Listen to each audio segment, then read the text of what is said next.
Nexus PMG welcomes you to the Bigger Than Us podcast, which we as energy geeks lovingly refer to as the BTU. Bigger Than Us is a podcast that focuses on ideas that will shape the future of our planet and ultimately our existence. We will occasionally lean into energy topics because, after all, it's the key to our collective survival. But we'll also explore other ideas and topics that we believe will have an impact that is bigger than us. And now, on to today's show.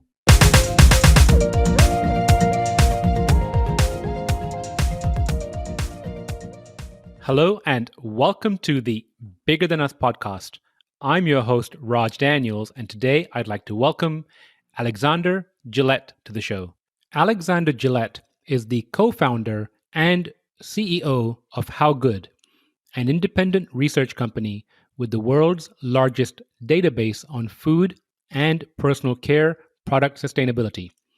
Since 2007, Alexander has guided HowGood's business trajectory, driving innovative partnerships with like-minded companies and organizations.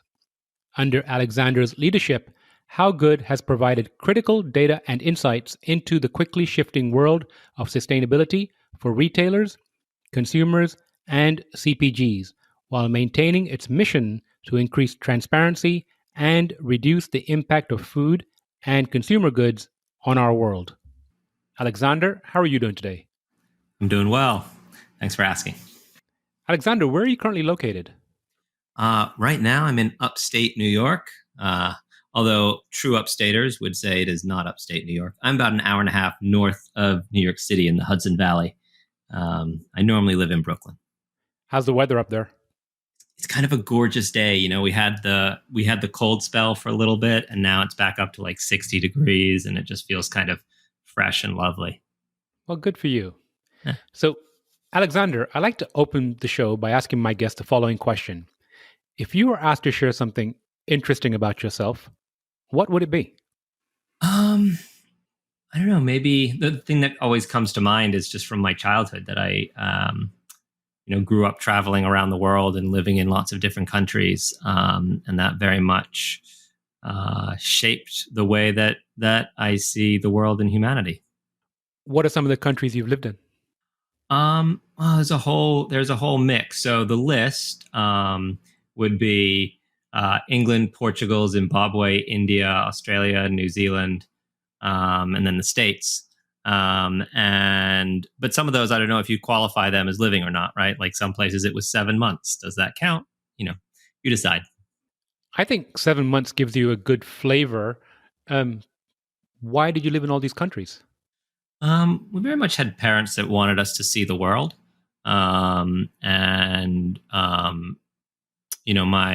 My father was writing books at the time, and my mom did interior design work, and they took that work with them. They'd kind of achieved what they wanted to achieve, or greater than they had initially expected. And they had these two young kids, myself and my brother, who's my co-founder.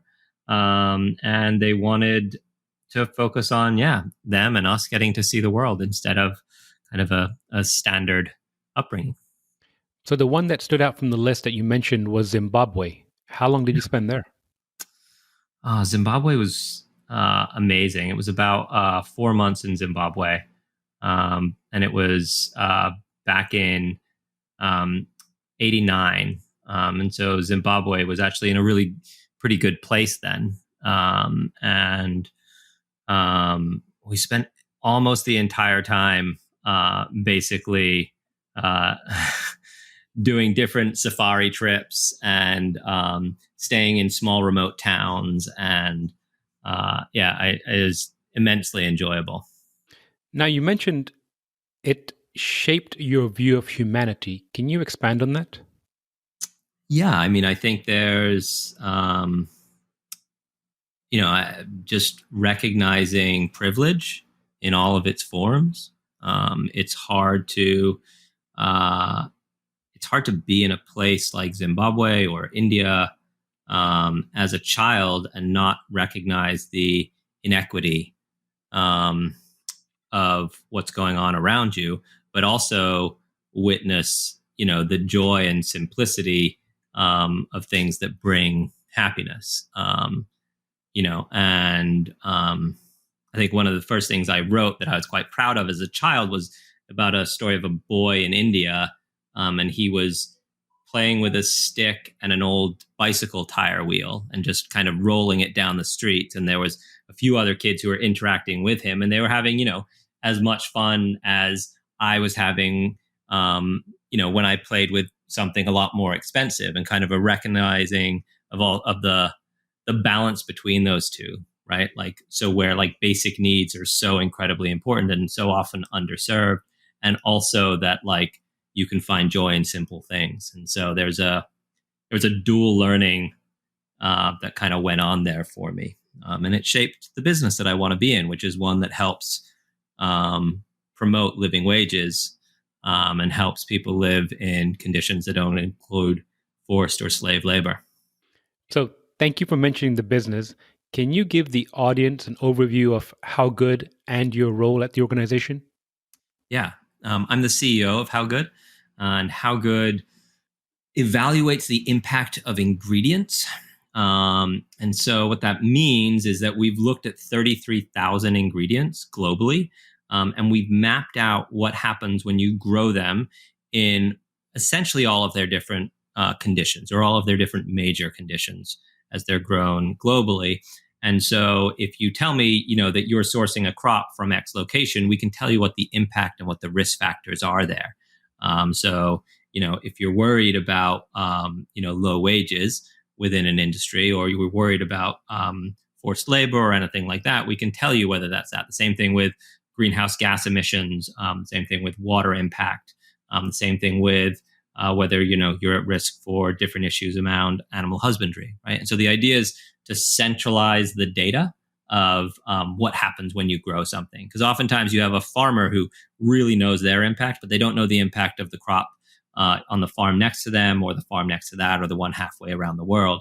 And so how do you figure out what's best practice? You have to be able to compare them against each other and bring in all the different variables from, weather to soil to labor conditions. And how do you convey that information to a consumer? So we do it in a variety of ways. The piece that's really taking off for our company right now, and that's being used by kind of major players throughout the industry, is a platform we call the Lattice platform.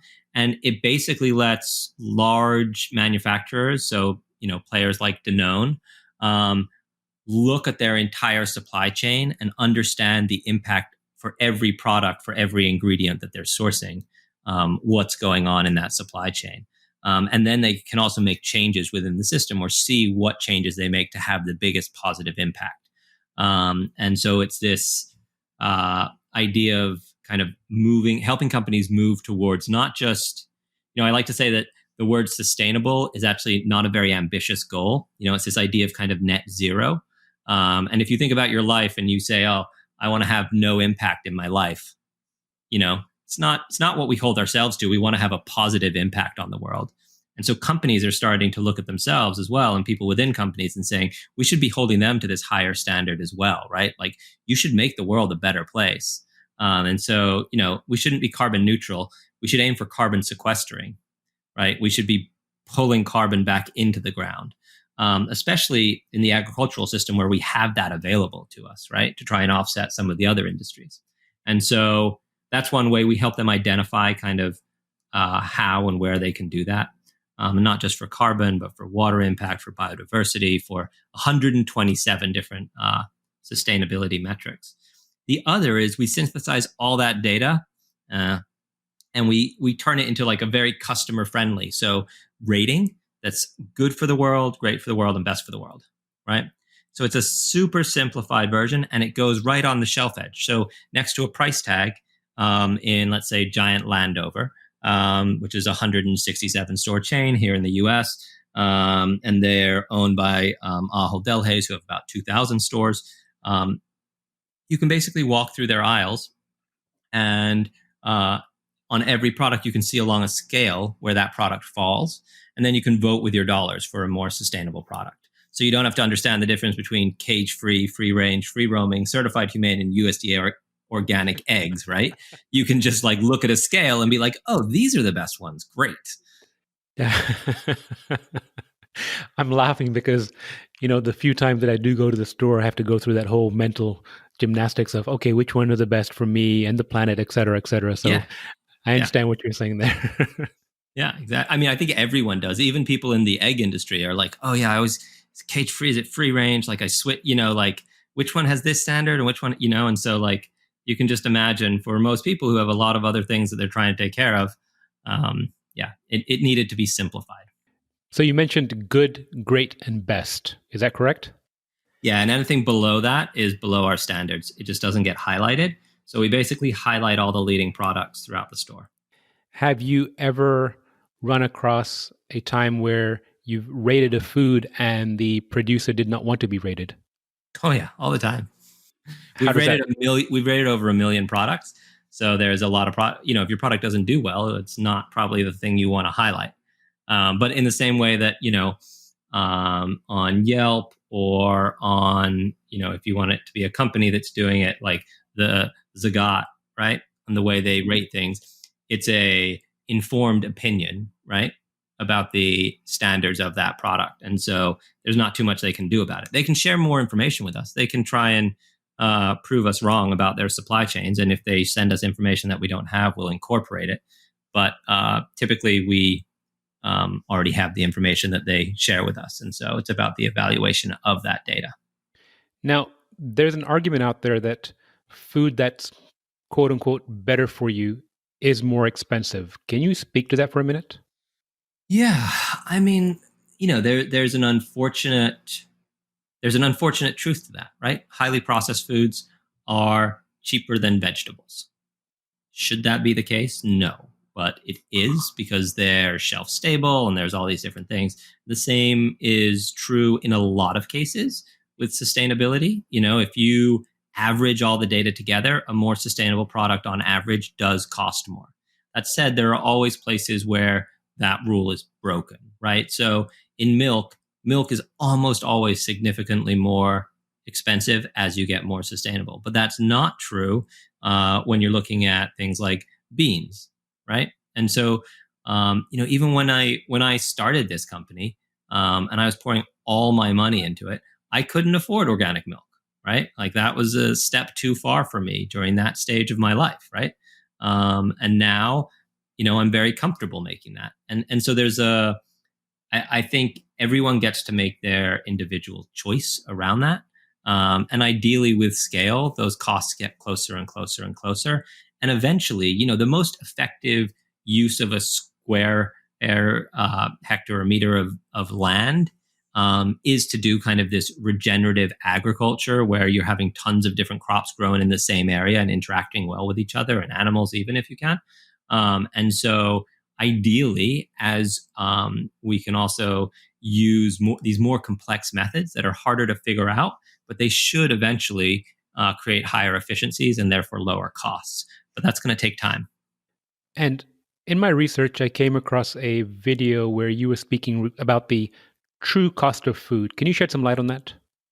So I'm not sure which video. Most likely, you were referring to something that's talking about, the recognition that a huge percentage of the greenhouse gases in the world are caused by food. Enormous amounts of deforestation are caused by our food and ag. There's huge amounts of, forced labor that's within our food system. And that's not like, it's not in the global food system and, you're not buying it if you're buying food in America. It's on our grocery shelves, right? Like if you're not paying attention, you are probably buying some products that are using forced or child labor to produce that food. And that's pretty shocking to most people. And so in any of those cases, spending a little bit more typically helps alleviate that because those higher standards allow for people to be paid the way they should be. But it's not always true, right? Sometimes that money's going directly to the top rather than to the farms and the places that need it. I agree. Recently, my wife and I were speaking about the externalities of the cost of food. and how I'm going to say today, but in the last few years, we've seen an increase in certain diseases, diabetes, for example, and for, let's call it 30, 40 years now, maybe a little longer, we've seen perhaps fast food and even commercial food you buy in grocery stores that have been processed or perhaps provided in a, I'm going to say not substandard, but not with the consumer's interest at heart. And I think we're seeing a lot of that bear out today in the healthcare system, where the food producers are not bearing the cost, but now the healthcare providers or the individuals themselves are now bearing that cost. Yeah, I mean, the modern agriculture and food system was basically designed to solve the problem post World War II of, mass calorie shortage, right? And unfortunately, that leaves a lot to be desired in terms of a vast majority of people's health and diets, right? And that problem is only really being taken on now. We've just said, oh, yeah, that works. Let's keep scaling this. And the reality is that something being shelf stable as long as possible and having enough calories in it is no longer the most important factor. In fact, oftentimes we have too much of those two things, and they're part of the problem. And so how we strike that balance is kind of key. And I think, one of the things I often say to companies we're working with, you can't just focus on one or two issues. You can't say, look, we want to deal with greenhouse gas emissions and then ignore the other issues, because you're going to do horrible trade-offs then, right? You're going to solve your greenhouse gas problem, but you're going to create a subset of other ones, whether it's, water, whether it's labor, right? And so you have to be looking at the complexity of the food system and represent it in your decision making. So when you make that trade-off to an improved greenhouse gas system, make sure that you're also positively affecting the other ones, or at least majority positively affecting, and where you're doing a trade-off, you're aware of it and you're trying to fix that in another manner. So speaking about some of the companies you're working with, what are the advantages that those companies have when they work with you? What are the advantages you've seen? Well, this level of data has never been available before for large and small companies, right? And so, I think one of the things I like to highlight is it's no longer a question of can we, it's a question of will we, right? There's no longer can we sequester carbon, or can we produce enough food for the world, or can we, right? It's a question of will we, right? And produce is the wrong word, because really it's about distribution, but we won't get into that. I think the keys here are that with this kind of data and with taking a very scientific, forward-thinking approach to ag, we can do very holistic versions of our food system that are beneficial to the communities and the people they're supplying. And the fun thing is that you have, global companies that are willing to start to do that, right? And that's a shift where they're saying, hey, we've built the current food system. We can make it better. We can make it be a reflection of how we want to live our lives as well. Now, speaking specifically to products, have you seen, or have your grocery partners seen, an increase in sales and uptick in certain products that you rated? Oh, yeah. I mean, it's pretty wild. I mean, a best rated product in a category averages 168% increase in sales. In some categories like baby food, it's over 1,000%. And they're not selling 1,000% more baby food. They're selling 1,000% more of the best rated baby food at the expense of the lower rated ones, right? And so, yeah, you see that customers want to buy food based on the standards. It's just not always clear for them how to do that easily. That is a pretty amazing number, 1,000% increase. That is. When we first launched the program, we were targeting between 5 and 10, and our first version of it, which was very naive in terms of understanding of how people interact with shelf edge, had like a 34% increase in sales. And we thought that was incredible, right? And we've refined it over since then into this place where it's really, really effective. And these are, those numbers, that's not for in a whole food equivalent. These are in conventional stores that we're seeing customers really do want this information. So you mentioned the shelf stickers or labels, if you will. Are you also partnering with producers to put the information directly on the product?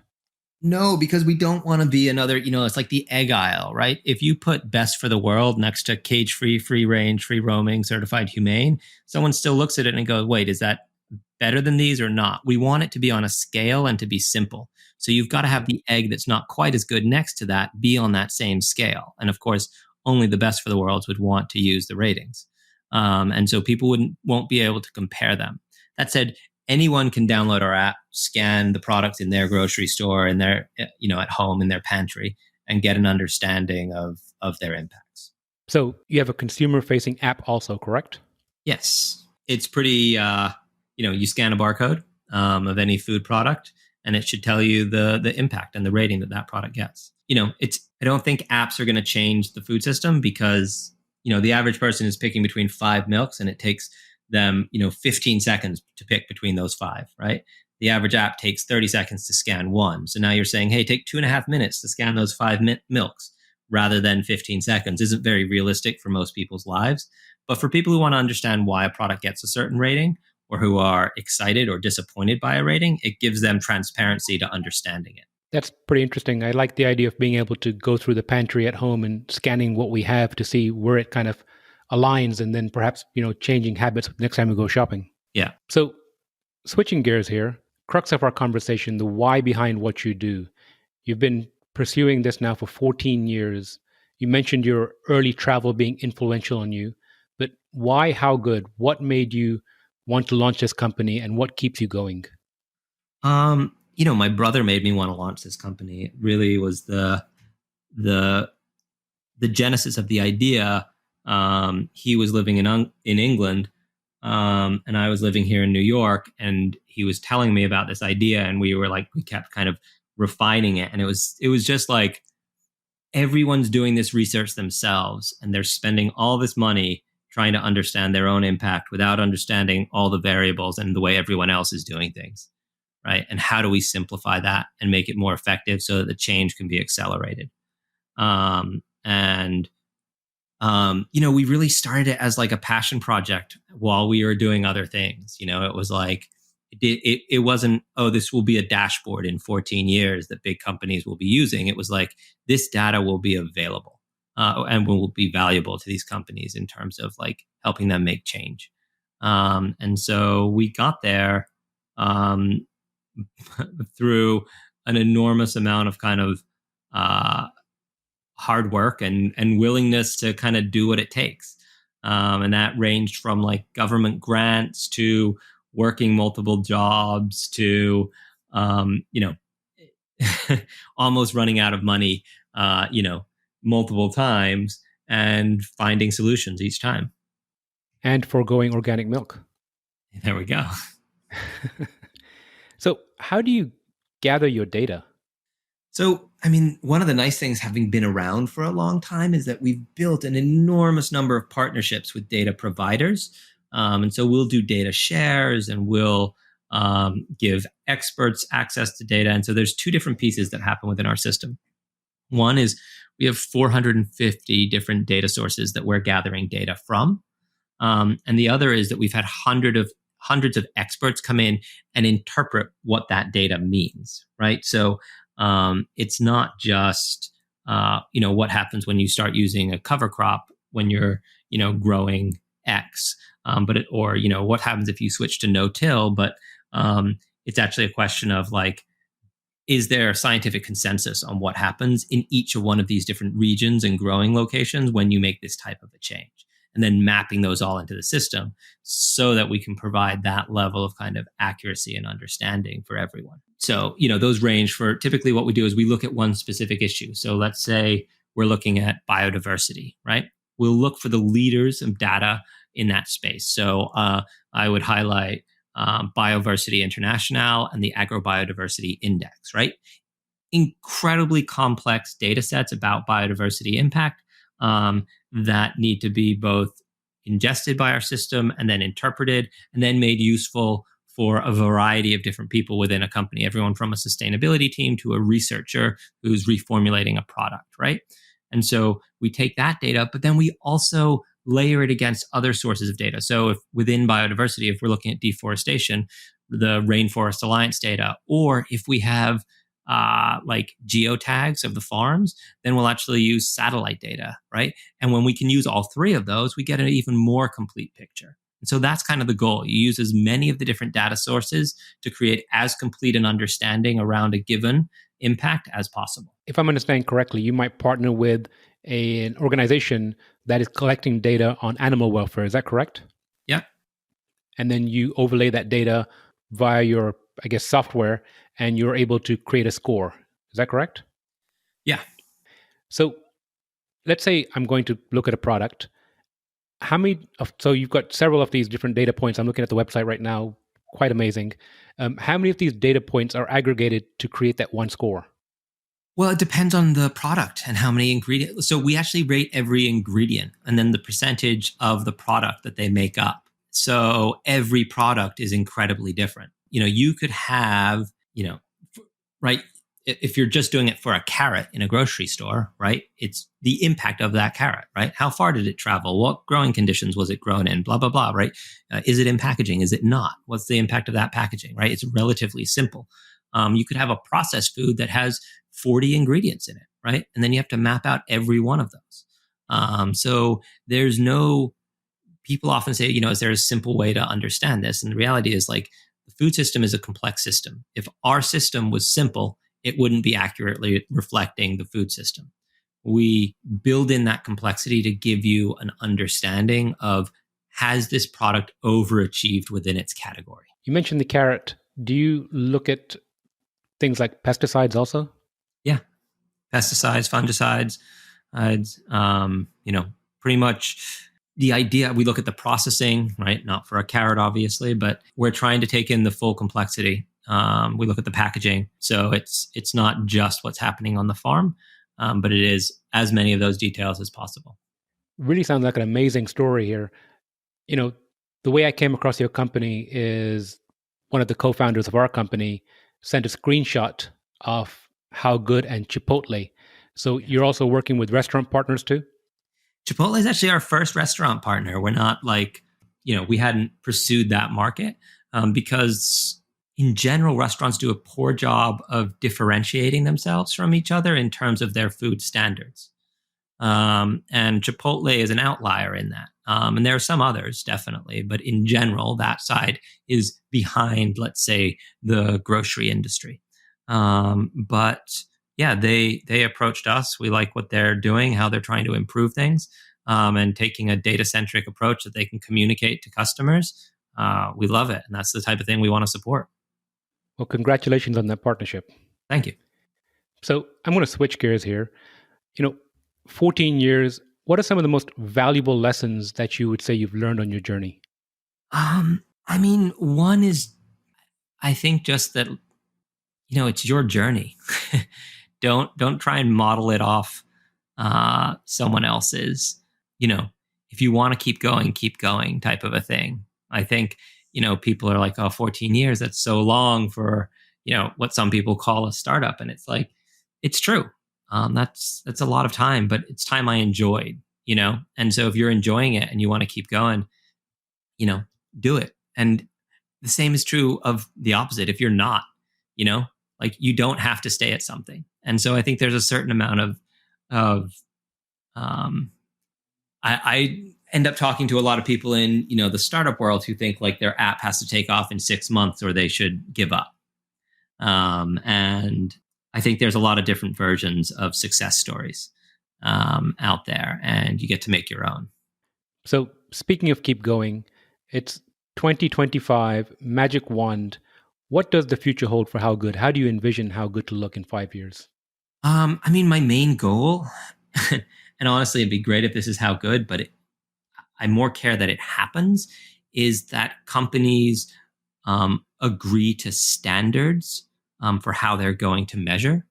Because the issue that's happening right now is companies are like, hey, we're going to lower our greenhouse gases, but they're not saying, here's what we're currently producing. This is where we're measuring it from and finishing measuring it. And this is where we're going to end up in 2005. And so the lack of kind of accountability in terms of like hard numbers, and not just for greenhouse gases, but for all of these metrics, is, I think, a piece that we really need to solve. And the more detail that we can get around that, the better. And so my goal would be I'd love for HowGood to be the piece that brings that together within the food system, but also just that happens. I love that idea of almost nudging companies into accountability. Yeah. It's beautiful. So, Alexander, last question. And, you said something earlier regarding your journey is your journey, and I love that advice. But if you could share some other specific words of advice or wisdom with the audience, what would it be? I think there's a immense amount of people that will give you their opinion and that will tell you why something won't work. And sometimes the job of people trying to change things is to be willing to hear no, and know that it doesn't mean no forever. We have a VC who wants to invest in HowGood, and 6 years ago he basically said, you guys care about too much stuff, right? Like, people care whether it's organic or not. They don't care like what the overall impact is and all the complexity that you're covering.